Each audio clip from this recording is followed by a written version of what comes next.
નમસ્કાર, ન્યૂઝ બુલેટિનમાં આપનું સ્વાગત છે। હું છું પંકજ શર્મા। શરૂઆત મહત્વપૂર્ણ ખબરથી। અમદાવાદના વટવામાં યુવકની હત્યા થઈ ગઈ। 3 થી 4 લોકોએ છરીથી હુમલો કર્યો।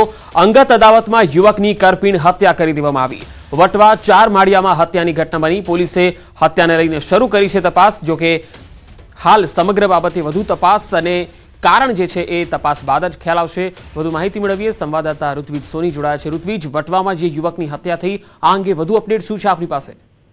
પંકજ, ગત મોડી રાતનો આ બનાવ છે। વટવાની અંદર લગભગ 4 જેટલા શખ્સોએ એક વ્યક્તિને છરીના ઘા માર્યા હતા અને તેને સાથળના ભાગે છરીના ઘા માર્યા હતા અને પુષ્કળ પ્રમાણમાં લોહી વહી ગયું હતું અને તેના કારણે આ જે યુવક છે તે મૃત્યુ પામ્યો હતો। સમગ્ર ઘટનાની જાણ જ્યારે વટવા પોલીસને કરવામાં આવી હતી ત્યારે પોલીસ ઘટના સ્થળ પર પહોંચી હતી અને હાલમાં જે આરોપીઓ છે તેઓને ઝડપી લેવામાં આવ્યા છે। તેઓની પૂછપરછ કરવામાં આવી રહી છે કે કયા કારણોસર તેઓએ હત્યા કરી છે। ક્યાંક ને ક્યાંક અંગત અદાવત હોવાની હાલમાં પ્રાથમિક તપાસમાં જાણવા મળી રહ્યું છે। હાલમાં પોલીસ દ્વારા સમગ્ર મામલે જે આરોપીઓ ઝડપાયા છે તેઓની પૂછપરછ કરવામાં આવી રહી છે। જે ઋત્વિજ, જે લોકો હુમલાખોરો હતા, જેમણે હુમલો કર્યો હતો, તેઓ શું વટવાના જ રહીશ હતા? તેમને ઓળખતા હતા કે પછી અન્ય કોઈ વ્યક્તિ હતા? પંકજ, આ જે યુવકો છે તે ત્યાં વટવાના જ રહેવાસી છે અને તેમના દ્વારા આ જે મરણજના યુવક છે તે હતો પોતાના વ્હીકલ ઉપર જઈ રહ્યો હતો। તે દરમિયાન તેને છરીના ઘા માર્યા હતા। સાથળના ભાગે છરીના ઘા માર્યા હતા, પરંતુ પુષ્કળ પ્રમાણમાં લોહી વહી ગયું હતું, તેના કારણે તેનું મૃત્યુ નીપજ્યું છે। જી ઋત્વિજ, આભાર માહિતી આપવા માટે।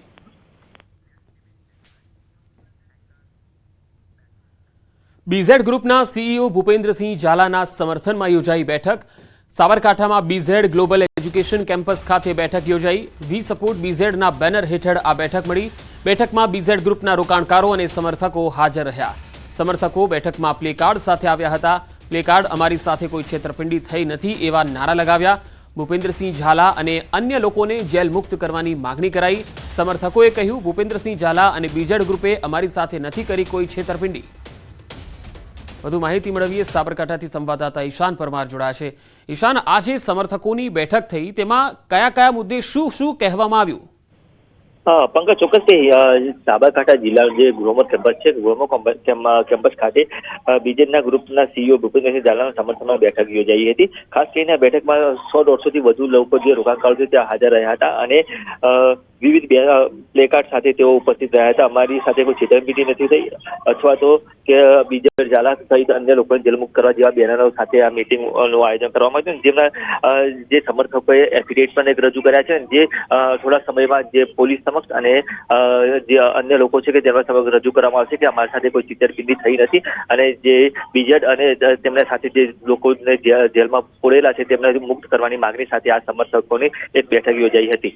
ઈશાન, જે સમર્થકો આ પ્રકારની માગણી કરી રહ્યા છે કે અમારી સાથે કોઈ છેતરપિંડી નથી થઈ, તો પછી તપાસ એજન્સીઓએ જે આંકડો આપ્યો હતો કરોડોનો છેતરપિંડીનો, શું એના ઉપર પણ આ લોકોને ભરોસો નથી? ચોક્કસ કે આ જેટલા પણ ત્યાં લોકો હાજર હતા તેમને મીડિયા સમક્ષ એક રજૂઆત કરી છે કે અમારી સાથે કોઈ છેતરપિંડી નથી થઈ। અત્યાર સુધી જે પણ દિવસે અમે જે પૈસા રોકાણ કર્યા, જેને 5 લાખ, 10 લાખ કે 15 લાખ જેને રોકાણ કર્યા હતા, તેમને સમયસર જે રૂપિયા છે તેનું વ્યાજ સમયસર મળી જતું હતું। એટલે કે અમારી સાથે કોઈ આવી છેતરપિંડી થઈ નથી અને પોલીસે હજી સુધી આવું સામે આવ્યું નથી કે છેતરપિંડી થઈ હોય એવું એ લોકોનો આક્ષેપ હતો, જેના કારણે આ સમર્થનમાં જ આ બેઠક યોજી હતી અને ખાસ કરીને એમને જલ્દીમાં જલ્દી જેલ મુક્ત કરવા જોઈએ, કારણ કે જે એમને દર 5 તારીખે જે પૈસા મળી જતા હતા, પરંતુ આ જે છેલ્લા કેટલાય દિવસથી જે ભૂપેન્દ્રસિંહ ઝાલા જેલમાં છે ત્યારથી જ એમને જે પૈસા મળવા જોઈતા હતા તે મળતા નથી। તેના કારણે કે જે રોકાણકારોનું ભાવિ જોઈતું હોય તો આ લોકો બીજેને જેલ મુક્ત કરો એ માગણી સાથે આ સંમેલન યોજાયું હતું। જી ઈશાન, આભાર માહિતી આપવા માટે। 6 વર્ષની માસૂમ બાળકી પર દુષ્કર્મ કેસમાં કોર્ટે આપ્યો ઐતિહાસિક ચુકાદો। ઉમરગામના છેવાડાના વિસ્તારમાં નાનીના ઘરે રમવા ગયેલી બાળકી પર પાડોશીએ દુષ્કર્મ આચર્યું હતું। સમગ્ર કેસમાં વલસાડ જિલ્લા પોલીસે સરાહનીય કામગીરી કરી હતી। પોલીસે તૈયાર કરેલ ચાર્જશીટના આધારે કોર્ટે ચુકાદો આપ્યો। વાપી પોક્સો કોર્ટે દુષ્કર્મીને અંતિમ શ્વાસ સુધી આજીવન કેદની સજા ફટકારી હતી। પકડી પાડ્યા બાદ સમય મર્યાદામાં 1 મહિનો અને 20 દિવસમાં આ ગુનાની અંદર ચાર્જશીટ કરી દેવામાં આવ્યું હતું અને ચાર્જશીટ કર્યા બાદ આ ગુનામાં જે દસ્તાવેજી પુરાવો સાથે સાથે ફોરેન્સિક પુરાવો અને મેડિકલ જે પુરાવો, જે તમામ પુરાવાઓ જે પોલીસ દ્વારા રજૂ કરવામાં આવ્યા હતા ચાર્જશીટમાં, એને ધ્યાને રાખીને જે સરકારી વકીલની દલીલોને ગ્રાહ્ય રાખીને એક મોટો ચુકાદો કોર્ટ દ્વારા આપવામાં આવ્યો છે। પોક્સો એક્ટ હેઠળના સ્પેશિયલ જજ શ્રી ટીવી આહુજા સાહેબે આરોપીને પોક્સો એક્ટની કલમ 6માં અંતિમ શ્વાસ સુધીની આજીવન કેદની સજા, તે ઉપરાંત ₹50,000નો દંડ અને ભોગ બનનાર બાળકીને 6 લાખ રૂપિયા વળતર તથા આરોપી જો દંડની રકમ ₹50,000 ભરે તો તે રકમ પણ બાળકીને વળતર તરીકે ચૂકવવાનો હુકમ કરેલો છે. પાટણના ચાણસ્માના કારોડા ગામ નજીક અકસ્માત થયો. ટ્રેલર અને બાઇક વચ્ચે અકસ્માત થયો, જે અકસ્માતમાં દંપતીનું ઘટના સ્થળે મૃત્યુ થઈ ગયું. ઇજાગ્રસ્ત બાળકીને સારવાર માટે હોસ્પિટલ ખસેડાઈ છે. ચાણસ્માના કારોડા ગામ નજીક અકસ્માત થયો હતો. ટ્રેલર અને બાઇક વચ્ચે આ અકસ્માત થયો હતો. તો અકસ્માતમાં દંપતીનું ઘટના સ્થળે જ મૃત્યુ થઈ ગયું, જ્યારે જે બાળકી છે તે ઘાયલ થઈ હતી, જેને નજીકની હોસ્પિટલમાં સારવાર માટે લઈ જવામાં આવી. ચાણસ્માના કારોડા નજીક ટ્રેલર અને બાઇક વચ્ચે અકસ્માત થયો હતો, જેમાં બાઇક પર સવાર દંપતીનું ઘટના સ્થળે જ મૃત્યુ થયું.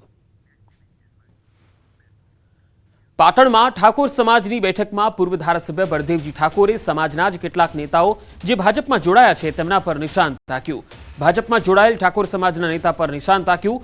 સમાજની વાતો કરવાવાળા, સમાજ માટે લડનારા ભાજપમાં જોડાયા બાદ તેમનું કંઈ પણ સાંભળવામાં આવતું નથી. ભાજપે આવા નખ વગરના સિંહને વાડામાં પૂરવાનું કામ કર્યું છે.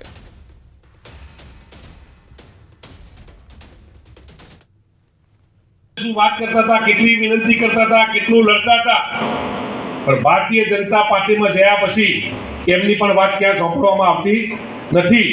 એટલે ભારતીય જનતા પાર્ટીએ જે નખ વગરનો સિંહ હોય એવા નખ વગરના સિંહો આપણા સમાજના તેઓ બનાવી અને વાડામાં પૂરવાનું કામ કર્યું જગદીશભાઈ.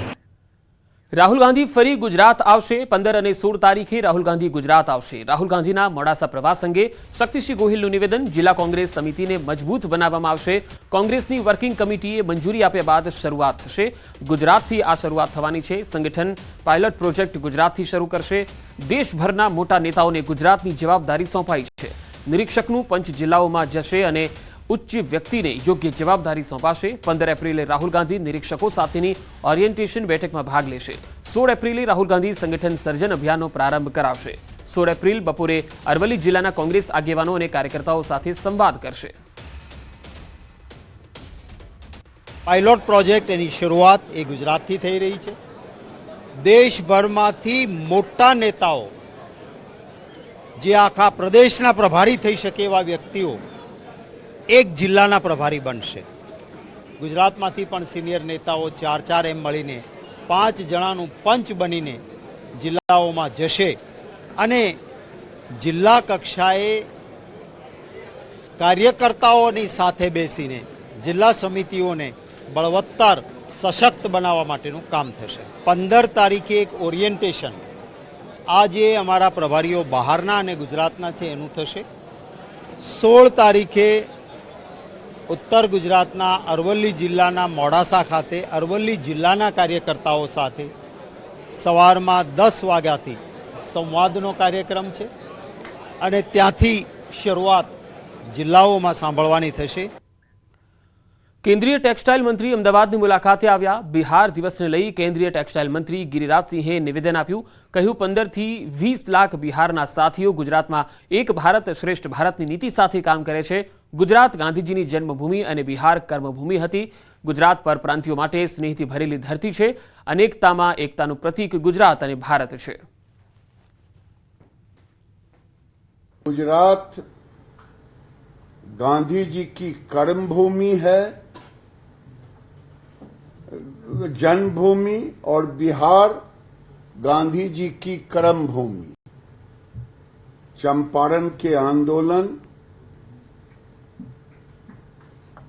और गुजरात जन्मभूमि, उसी तरह से बिहार के लोगों के लिए बिहार उनकी जन्मभूमि और गुजरात उनकी कर्मभूमि बना है. और इस कर्मभूमि में भारतीय एकता संस्कृति के सामूहिक प्रयास से गुजरात के विकास में अपना एक योगदान दे रहे हैं. જામખંભાળિયા નગરપાલિકાની વધુ એક મિલકત ધૂળ ખાતી જોવા મળી. નગરપાલિકા દ્વારા અંદાજિત 80 લાખના ખર્ચે બનાવેલ સ્વિમિંગ પુલ છેલ્લા 2 વર્ષથી બંધ હાલતમાં છે. મુખ્યમંત્રી શહેરી વિકાસ યોજના હેઠળ બનાવેલ સ્વિમિંગ પુલના ગેટમાં છેલ્લા 2 વર્ષથી તાળા લટકી રહ્યા છે. પાલિકાની અણઆવડતને કારણે નવનિર્મિત સ્વિમિંગ પુલનો લાભ લોકોને નથી મળી રહ્યો. પાલિકાનો સ્વિમિંગ પુલ શરૂ નહીં હોવાથી કાળઝાળ ગરમી વચ્ચે લોકો પ્રાઇવેટ સ્વિમિંગ પુલમાં જવા મજબૂર છે. સ્વિમિંગ પુલ જર્જરિત બને તે પહેલા જ ખુલ્લો મૂકવામાં આવે તેવી લોકોની માંગ છે. આજે કેટલા ટાઈમથી આ સ્વિમિંગ પુલને કોઈનો ઉપયોગમાં આવતો નથી, તો અમારી વિનંતી કે આવો લાખો રૂપિયાના ખર્ચે સ્વિમિંગ પુલ બનાવેલ હોય અને પબ્લિકને જો લાભ ન મળે તો એ શું કામનું? આવી કરોડોની સમાજની મિલકત જો દોડ ખાતી હોય અને સમાજને, બાળકોને, યુવાનને, વૃદ્ધોને સ્નાન કરવા મળતું ન હોય તો આ વ્યાજબી નથી. સ્પોર્ટ્સ ઓથોરિટી ઓફ ગુજરાત એમની સાથે અમારી લાંબી ચર્ચાઓ ચાલી અને એમને સહમતિ બતાવી કે અમે આ વસ્તુ એટલે કે સ્વિમિંગ પુલ ચલાવીએ. એટલે નગરપાલિકા એને ઓફર મૂકી છે કે નગરપાલિકા તમને તમામ સવલતો આપશે, પણ માનવબળ, ટેકનિકલ બાબતો સ્પોર્ટ્સ ઓથોરિટી ઓફ ગુજરાતની રહેશે. અમદાવાદમાં બોગસ માર્કશીટના આધારે નોકરી મેળવનાર સામે કાર્યવાહી. કપિલકુમાર શર્મા નામના વ્યક્તિની ક્રાઇમ બ્રાન્ચે ધરપકડ કરી લીધી. અમદાવાદ મેટ્રોના મેગા પ્રોજેક્ટમાં એજીએમ તરીકે નોકરી મેળવી હતી. ખોટા ડોક્યુમેન્ટ બનાવી મેટ્રો પ્રોજેક્ટમાં નોકરી મેળવી. મિત્રના આઈડી પ્રૂફ, માર્કશીટ અને ડિગ્રી સર્ટિફિકેટ મેળવ્યા હતા. મિત્રના ડોક્યુમેન્ટ પરથી પોતાના ખોટા ડોક્યુમેન્ટ બનાવ્યા. મિત્રની કંપનીના ખોટા અનુભવના પ્રમાણપત્રો પણ બનાવ્યા. ભાગીદારીમાં કંપની ખોલી કન્સ્ટ્રક્શનનો ધંધો કરવાના બહાને ડોક્યુમેન્ટ માંગ્યા હતા. આ ગામના ફરિયાદી છે એમની જે બી સિવિલ એન્જિનિયરિંગની 4th યરની જે માર્કશીટ છે એ માર્કશીટમાં છે એ એડિટિંગ કરી પોતાનું નામ છે એમાં એડ કરી અને એ માર્કશીટનો ઉપયોગ કરી અને એમને નોકરી મેળવેલ હતી.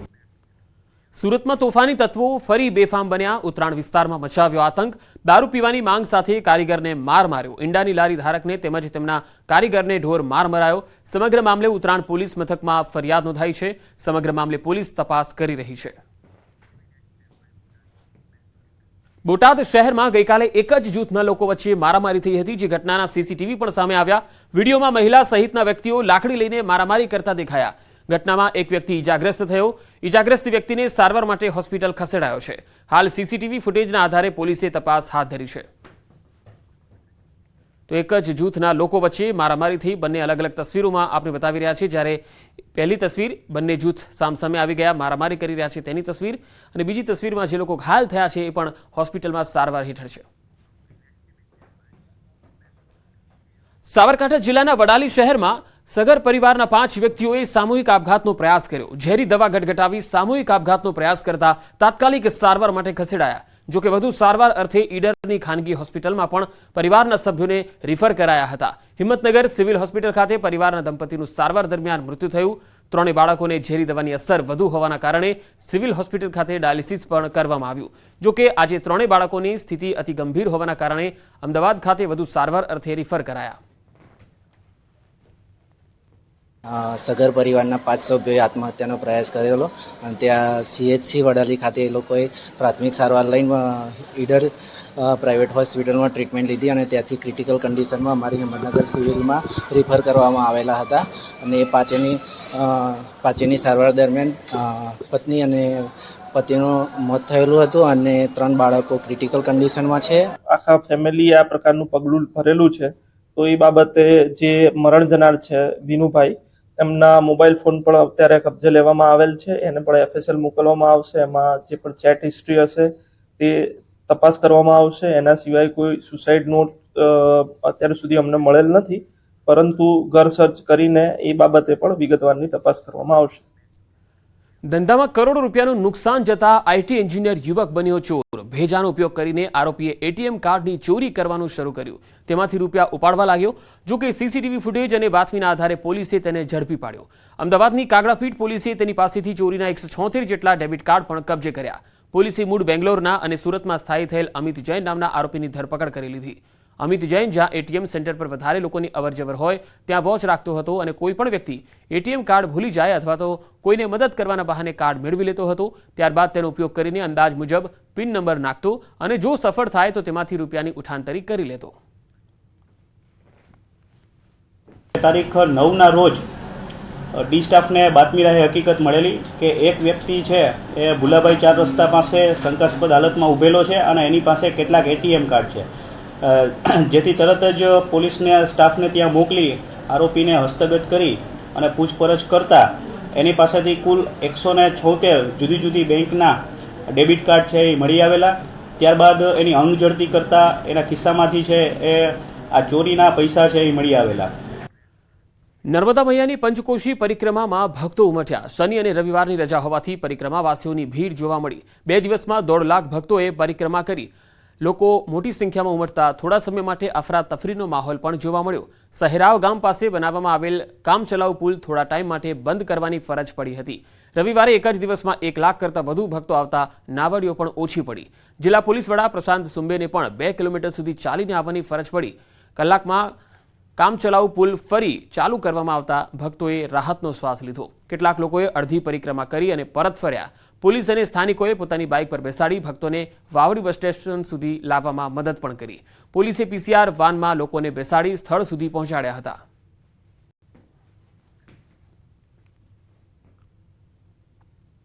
ચાલીને આયા, પણ અત્યારમાં બાઇક વાળા જે જોવે તો બાઇક વાળા તરત જ બેસાડી દેતા હતા. અમે બાઇકમાં આયા હતા એને ઘણી સેવા કરી. અમારી બાઇક વાળા તરત જ બેસાડી દે છે, પોલીસો વાળા પણ બેસાડી દે છે. કાલે રાતે જે ટાઈમે આવે તે ટાઈમે પબ્લિકનું ઘોડાપુર ઉમટ્યું હતું.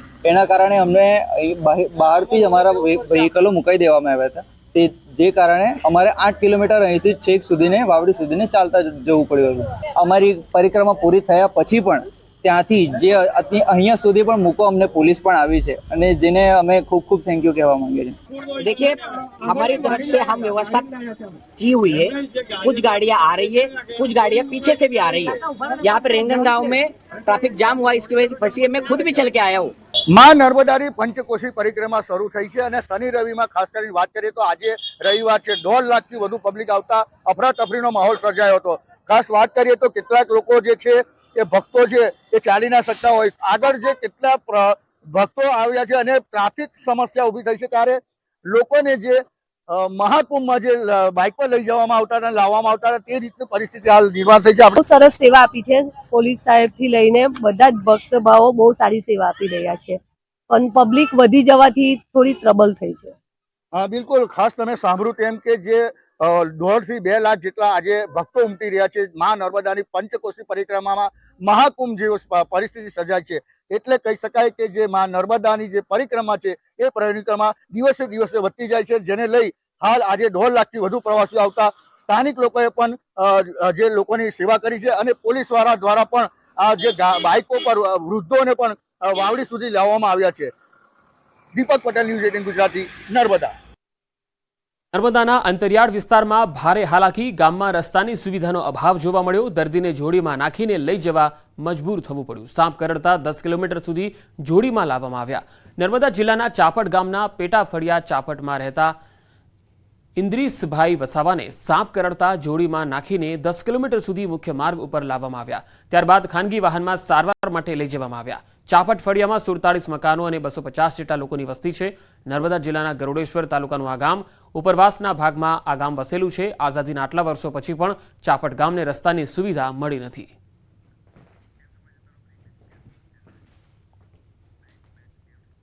રાજ્યના વધુ સમાચારો પર નજર કરીશું. હાલ રોકાઈશું એક વિરામ માટે.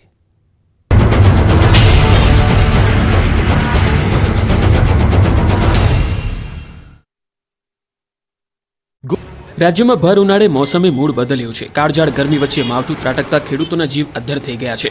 ત્યારે હજુ પણ ખેડૂતોના માથા પરથી ખતરો ટળ્યો નથી. આગામી 24 કલાક સુધી ગુજરાતમાં માવઠું ત્રાટકી શકે છે. હવામાન નિષ્ણાત અંબાલાલ પટેલે આગાહી કરી છે કે આગામી 24 કલાક કમોસમી વરસાદ ખાબકી શકે છે. હવામાનમાં જોરદાર મોટા ફેરફાર થશે. મધ્ય ગુજરાતમાં વરસાદી છાંટા પડી શકે. કચ્છના કેટલાક ભાગોમાં પવનનું જોર રહેશે. આંધી વંટોળનું પ્રમાણ વધવાની શક્યતા છે. બીજી તરફ 14 એપ્રિલથી ફરી ગરમીનું જોર વધશે.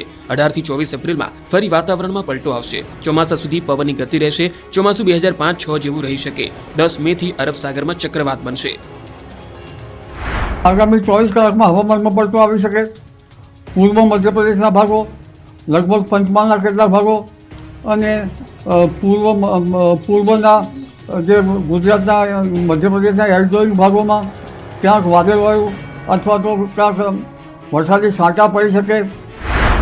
3 દિવસ ગરમીથી મળશે છુટકારો. 15 એપ્રિલથી ફરી ગરમી કરશે આક્રમણ.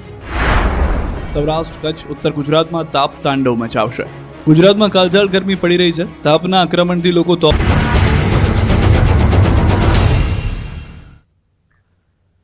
બ્રેક બાદ સમાચારોમાં આગળ વધીએ. પાલિતાણા ડોળી કામદારો પોલીસ સ્ટેશને પહોંચ્યા. અસામાજિક તત્વોના ત્રાસ સામે કાર્યવાહીની માંગ. કામમાં દખલગીરી રૂપ હોવાનો આક્ષેપ કર્યો.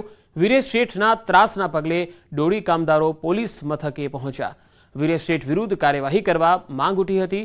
અગાઉ પણ ડોળી કામદારોની કાર્યવાહીની માંગ સાથે હડતાળ પર ઉતરેલા હતા.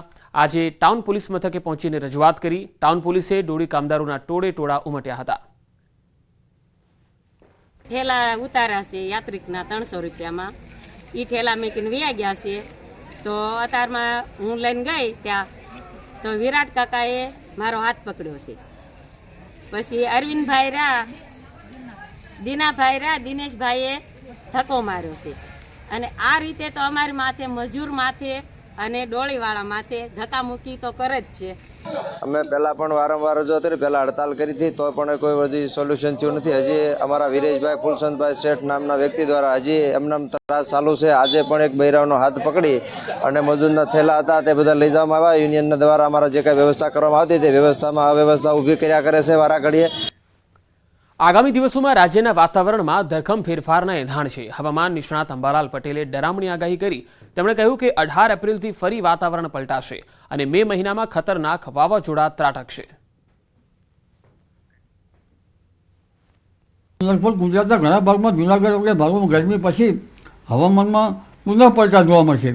અને આ ગરમી બાદ તારીખ 18થી 24 એપ્રિલમાં પુનઃ હવામાનમાં પલટો આવશે અને લગભગ 22, 23, 24માં પુનઃ વાદળો આવશે અને ક્યાંક છાંટાછૂટી થવાની શક્યતા રહે છે.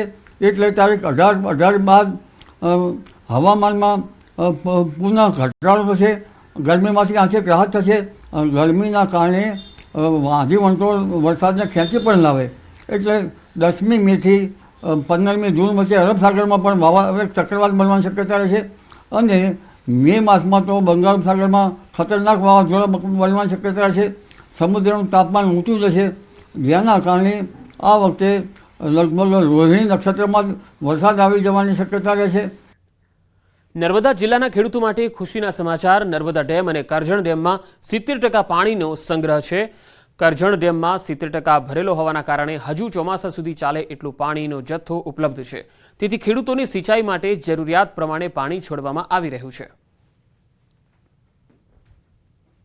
ખેડૂતોને ઉનાળાના પાક માટે આપણે જરૂરિયાત મુજબ કેનાલ દ્વારા પાણી વેવડાવવામાં આવી રહ્યું છે તથા 1.5 મેગાવોટના 2 હાઇડ્રો પાવર દ્વારા વીજ ઉત્પાદન પણ ચાલુ રહ્યું છે.